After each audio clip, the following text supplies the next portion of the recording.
ఉస్మానియా విశ్వవిద్యాలయం ఇంగ్లీష్ విభాగం ఆధ్వర్యంలో కైరోస్ సాహిత్య ఉత్సవం ఘనంగా ప్రారంభమైంది. ఆర్ట్స్ అండ్ సోషల్ సైన్సెస్ కళాశాల వేదికగా జరిగిన ఈ కార్యక్రమానికి ప్రొఫెసర్ జె సావిత్రి అధ్యక్షతన వహించారు. తెలంగాణ ప్రభుత్వ ప్రజాపాలన ప్రగతి ప్రణాళికలో భాగంగా వైస్ ఛాన్సలర్ ప్రొఫెసర్ కుమార్ మౌలుగారం సూచనల మేరకు ఈ ఉత్సవాన్ని నిర్వహిస్తున్నట్లు నిర్వాహకులు తెలిపారు. విశ్వవిద్యాలయ స్థాయిలో విద్యా ప్రగతిని పెంపొందించే లక్ష్యంతో ఈ సాహిత్య వేడుకను శ్రీకారం చుట్టారు. ఈ కార్యక్రమంలో పలువురు ముఖ్య అతిథులు పాల్గొని విద్యార్థులను ఉద్దేశించి ప్రసంగించారు.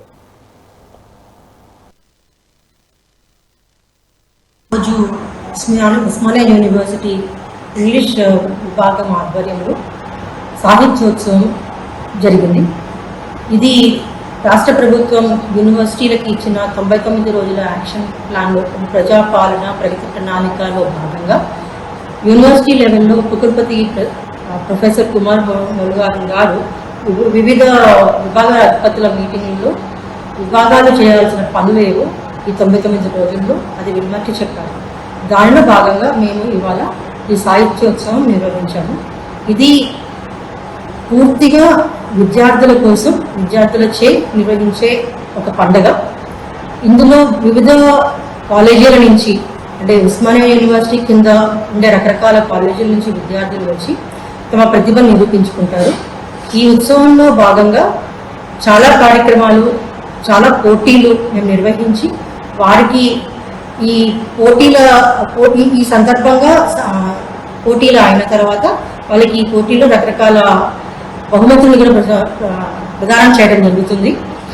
ఇందులో భాగంగా ముఖ్యంగా వాళ్ళు చూపించాల్సిన ప్రతిభ, వాళ్ళ సృజనాత్మకత, వాళ్ళ ప్రతిభ, వాళ్ళ నైపుణ్యం ఇవన్నీ కూడా వాళ్ళు ఈ ఉత్సవంలో వాళ్ళు ప్రదర్శిస్తారు.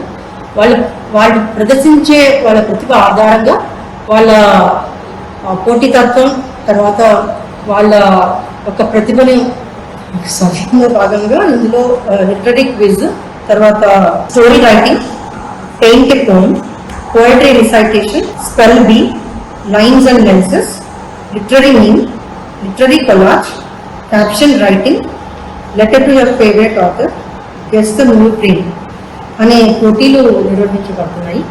దీనిలో మనకి ఉస్మానియా యూనివర్సిటీకి సంబంధించిన రకరకాల కళాశాల నుంచి విద్యార్థులు వచ్చి పాల్గొన్నారు. దగ్గర 300 మంది రిజిస్టర్ చేసుకున్నారు ఈ ఉత్సవం కోసం.